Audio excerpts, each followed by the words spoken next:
Do you know what's hot? Baby sharks. Baby sharks are hot. And you know who has baby sharks? Smile makers. They do. They have baby shark stickers, water games, band-aids, also decals, like room decals if you have a pedo office or if you have children that you see in your office or maybe for your home. There's little decals you can put on your walls, super cute. Rings too. So check out smilemakers.com and check out the cute little baby sharks. Yeah. And use code DAP20 for 20% off of your baby sharks. DAP20, 20% off any order. It doesn't have to be a baby shark. Check them out. Smilemakers.com. DAP20. Welcome back to the Dental Alements Podcast. In this episode of the podcast, the element we will be talking about is not beer, but standard operating procedures and not having them. Our guest today is Dr. BJ Moorhead, known as Dr. Checklist, and he is going to be sharing his story of why checklists and standard operating procedures are so important. He is a dentist who practices in Kentucky, and he is also a speaker who speaks on various topics, including this one. So this is a special treat for you guys. If you want to hear more about him and get some more information, you can head on over to our website at rootyoon.com. Also in our show notes, you can follow the links.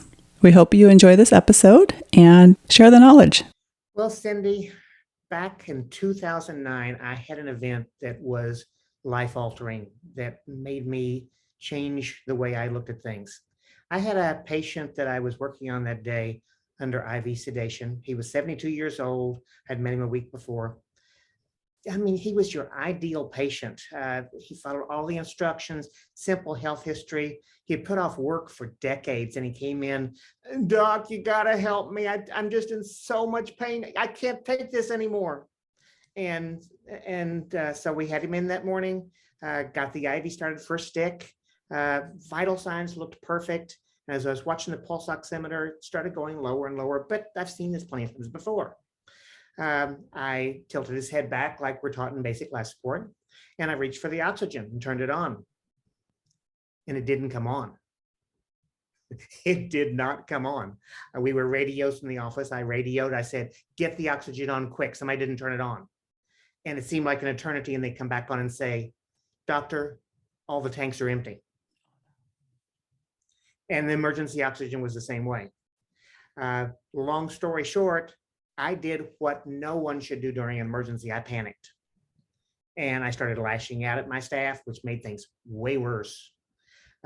Finally, one of them took me aside, looked me straight in the eye, and they said, "Doctor, get it together. You're not accomplishing anything with this." And it unrattled me, and I realized, geesh, I've got a reversal agent. And I gave him the reversal agent. He was fine. I was even able to keep the appointment. But I realized that day we had to do something different. We needed safety. We needed a way to be able to error-proof the office. And that's when I got interested in standard operating procedures, SOPs. You can look at SOPs in other industries. Look at the Golden Arches, McDonald's. We don't go back there because it's necessarily great food, but we still go back because they have consistency. No matter what time of day, no matter which McDonald's restaurant, you get consistency. And we go to Starbucks and we order 2 pumps of this and no foam and whatever and all this complicated stuff. And they nail it every time because they use systems. Right. And systems are super important, not just for good coffee and good French fries, but for life-saving events potentially. So super important that we have those. There is a surgeon that headed the World Health Organization back about 15 years ago. His name is Atul Gawande, and many of your listeners may have heard of or even read the book, The Checklist Manifesto. He revolutionized through the World Health Organization how medicine does their practice by adding the same approach that aviation does. Aviation, 80, 90 years ago, they were building these planes with all these knobs and buttons, and they were crashing them. And they realized they had to do something different. And that's when aviation added discipline. If medicine can do it, certainly dentistry can't. But in dentistry, and dentists are guilty of it, hygienists are guilty of it. We've got this mindset of it's all up here. But then we expect our dental assistants and our business assistants to perform at that same level, whether they've got a college degree, a high school degree, and we overcomplicate things. And systems will let us simplify. There's a quote that Albert Einstein is attributed to that says basically that genius is taking the complex and making it simple. Yes.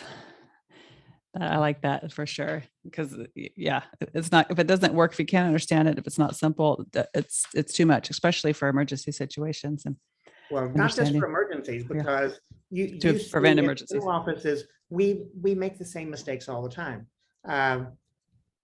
I would dare say the average dentist daily has to sit and wait for the dental assistant to run to sterilization and get things several times a day.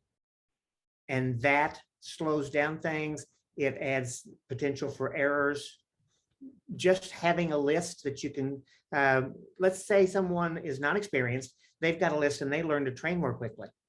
But someone that's experienced, they set up for the procedure, they bring up the list, they take 15 seconds to look down, cha-ching, and they look like they really have their act together because they got it every time. Yeah, I love that. So what kind of checklist do you recommend in a practice? Like you're talking about setting up the trays, like an assistant. Sometimes I'll go into offices and I'll see they'll have a checklist about like a picture of the tray and how it should be set up and where the instrument should be. So that way it is the same every time. So you know exactly where to go if you do have a different assistant or somebody, God forbid a hygienist has to assist. We make the worst assistants, but that would be great because sometimes you need to fill in, be able to jump in and take over and know that information where things are. It makes cross training very practical too. Yeah, I teach several ways to be able to accomplish it. You can definitely go it on your own. That's how I started for sure, because there weren't any pre-built checklists. I started with an Excel spreadsheet and a Word file, and the Word file had all kinds of hyperlinks for what we need to bring into the room each step of the way. There is a software out there called Jolt that comes absolutely blank for about $50 a month that you can put things in to have a digital form. Disclosure, I own a company called StreamDent, and it is pre-built checklists that you can customize that will do it for you. And when the last time I lectured, I was showing the pre-built approach, but you've got to customize it for it to work. And one of the dentists wrote that it's not practical because there's too much to do. It's just overwhelming. But if you look at and think about it, whether it's the do-it-yourself approach or you're going to take some templates, if you simply will customize operative procedures, endo, oral surgery, root planing, your exams on the clinical side, with just those few things, you probably have 95% of the things that you do in dentistry every day. So it doesn't have to be all-encompassing thing. And with the pre-built approach that I've got hundreds of things documented, but 95% of them are just those few things that I just named. Yeah, that's great. So on the StreamDent, so you go in and it's kind of a template where you can go in and put your own information that pertains to your practice. That's right. What it does? Okay. Have you heard of a concept called a relational database? Mm-hmm. With a relational database, it recognizes that if there's one thing that you change, it can offer to change it other places. Mm. And the beauty of the pre-built approach like StreamDent is, let's say I want my dental assistants to do a lot of quadrant dentistry, and I'll often have 2 syringes set up, a long needle for the blocks and a short needle for the infiltrations. I use red 25 gauge, yellow 22 gauge, but the next doctor may use yellow and blue. So when that office goes in and customizes and make that change, the software will recognize it and ask, do you want to change it these 25, 50 other places? And so as you customize, it builds on itself and it's less and less work. Yeah, that's fantastic. I do OSHA and HIPAA and infection control training. And so I have my checklist that, you go through the office and you walk through and you make sure everything's there. And even though I know this stuff, without my checklist, you don't know what you're forgetting if you can't see it, if you don't have the checklist, even if you haven't memorized it. There's something about even checking that box to know that you saw it, it's there, it's checked off. And You're talking my language. yeah, oh, good. I love clipboards too. In fact, I have many clipboards with checklists all over the place. So it's a good thing. With SOPs, is that something that you help offices create as well? Because that's one of the huge things, to have those standing operating procedures. And it's, when I do lecture, I always say that's one of the most important things you can have, even from a legal standpoint. If you have your standing operating procedures, you have your protocols, you have your policies, those are going to save you all kinds of different ways, from patient care to showing up in court. And so it's super important to have those policies and practices. And the ADA back in 2015 had an article in JEDA that they had written suggested system checklists for placing dental implants. The complexity there. And with all that you've got to go through and all the cost, dentists are recognizing that if you have that standardized approach, that it saves errors and makes things a lot more successful. So exactly. So you had that emergency or that situation. It could have been an emergency, but you were able to stop panicking. A little bit, yes. Yeah. And so that brought you into starting this this way to help other dentists to avoid the situation. I wrote I had a software built for this back during the Great Recession, and the time that I would have no patients, I would be back in my office and steadily working on that. And the original intent was to build it for our office, and then other dentists looked at it and it was just too good to be able to keep to ourselves. And so you still practice dentistry? I do. Sounds like you're still a practice, and you're in Kentucky, correct? Kentucky, 40 years now. 40 years? 40 years. 40 years. Wow. Nice. You discover systems and protocols that help dental practices streamline efficiency and productivity, training. It sounds like a very important aspect that people need to definitely check into. If you apply systems, you can reliably get more patients in the door. If you apply them to your new patient phone calls, if you apply them to your exam processes, your success rate for your case acceptance will definitely go up. And if you use them for setups, because it's so much easier, it's practical to be able to work in same-day dentistry. I'm talking emergencies, hygiene. I had a patient a week before last on a Thursday afternoon at 20 till 5 that was in for an emergency and needed an extraction, surgical extraction. And we had everything set up, consent forms, pre-medicated them with an NSAID within about 5 minutes, and they walked out the door at 2 after 5. Because you had everything, you knew what to do, just okay, nice. And so do you have these checklists? How do you train your team on these checklists? Do you have them posted everywhere, or do you how do you work with the checklist once you have them ready? What do you do with them? The approach we use is all digital. We use cloud-based software. So you bring it up in your browser, point and click and go. And in my office, I'm the one that customizes, but for the offices that use the software, I have videos that walk them through things. And then I can put on the consultant hat and be hired as a consultant as well. I've got several other consultants that recommend StreamDent and use it in their practice. And if I have a client in their area that wants somebody live instead of the Zoom approach, I can plug them in as well.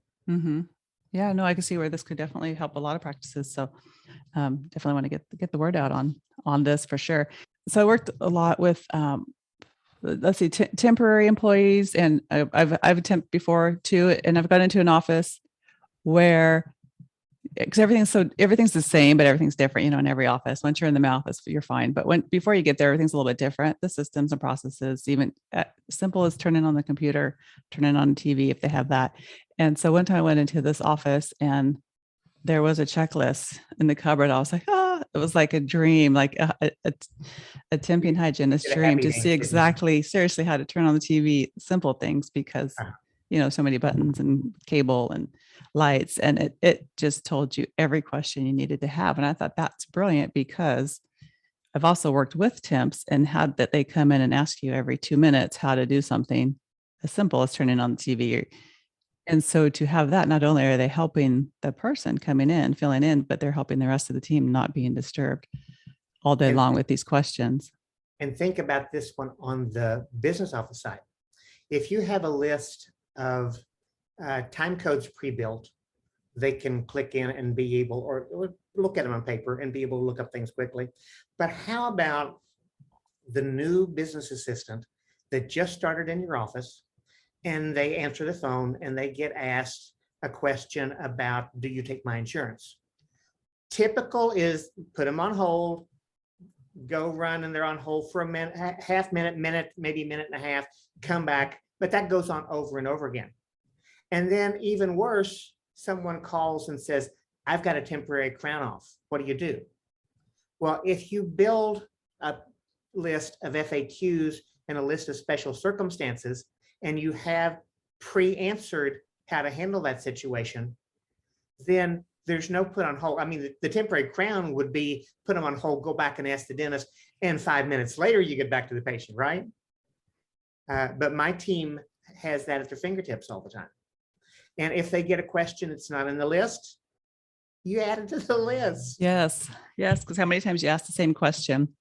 Mm-hmm. Yeah, you can make your own little list, but these little pieces of paper you're going to lose. And so that is great, especially now since people are hiring new employees, and training it's a lot of time and energy, and it does take away from the other team members and what they're trying to achieve. So it really slows down production, lack of a better word, but it slows down time and efficiency. So to have these systems in place, you can, have all the answers at their hand. It makes them feel better too, because they don't have to go ask. They don't have to feel stupid or go ask questions, and they have the answers right there. And I'm in rural Kentucky, and we don't get many situations to hire someone that's worked in a dental office before, either front or back office.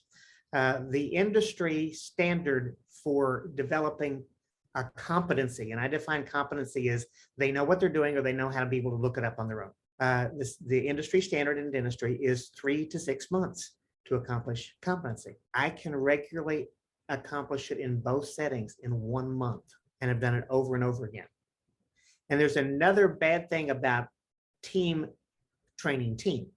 You see, if Mary was trained by the doctor on how to pour that model using the vibrator and a thing that mixes for them, and how to pour it in and not trap bubbles, but then Mary has to teach Debbie, and then Mary's gone, and then Debbie teaches Sue, and by the time Sue learns it, it's nothing like what the doctor taught.